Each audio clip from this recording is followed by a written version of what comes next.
Dans cette section, nous allons découvrir le service AWS Route 53. Dans ce service, nous verrons les principales fonctionnalités, donc la durée de vie des enregistrements, la différence entre un nom canonique et un alias, les vérifications d'état, les health checks, les stratégies de routage. On verra la stratégie de routage simple, pondérée, basée sur la latence, stratégie à basculement sur la géolocalisation et la stratégie à valeur multiple. Nous verrons également comment on peut intégrer des domaines externes sur AWS grâce à Route 53. Pour commencer, nous allons faire une petite vue d'ensemble de AWS Route 53. Donc c'est un service DNS géré par AWS. Aujourd'hui, on sait que le DNS est un ensemble de règles et d'enregistrements qui aident les clients à comprendre comment atteindre un serveur par le biais d'une URL. Dans AWS, les enregistrements les plus courants sont les suivants. Les enregistrements de type A, qui nous permettent d'obtenir un nom d'hôte pour une IPv4. Les enregistrements de type 4A, qui nous permettent d'avoir la même chose mais pour de l'IPv6. Les non canoniques, les enregistrements de type sayname, qui nous permettent d'affecter un nom d'hôte à un autre nom d'hôte. Donc on aura une ressource qui pourra avoir deux noms d'hôte grâce à ce type d'enregistrement. On a également les alias qui permettent de donner un nom d'hôte, de retrouver un nom d'hôte qui correspondent à une ressource AWS. Pour schématiser, imaginons que nous ayons un client, notre route 53.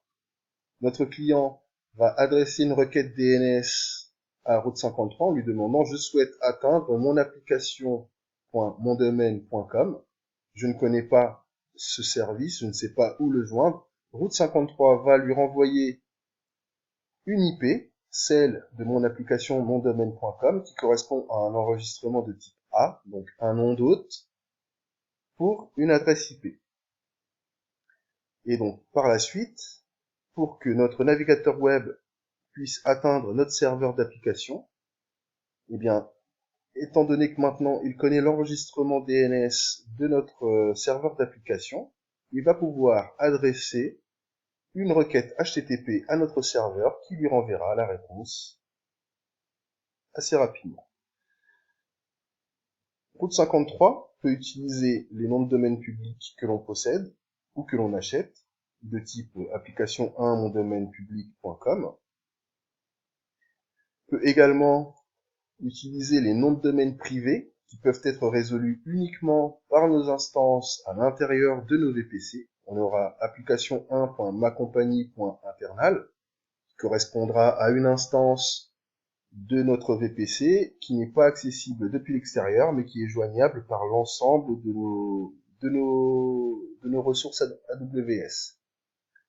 Route 53 dispose des fonctionnalités avancées telles que l'équilibrage de charge par le DNS, également appelé équilibrage de la charge du client. On va pouvoir réaliser des health checks sur nos instances, bien que ces fonctions soient relativement limitées. On a plusieurs stratégies de routage, donc on l'a vu, simple, basculement, géolocalisation, latence, pondérée et à valeur multiple. Et pour une zone hébergée, cela coûte 50 centimes, cents de dollars par mois. Nous allons tout de suite voir dans la console comment créer notre premier service Route 53 avec un domaine associé.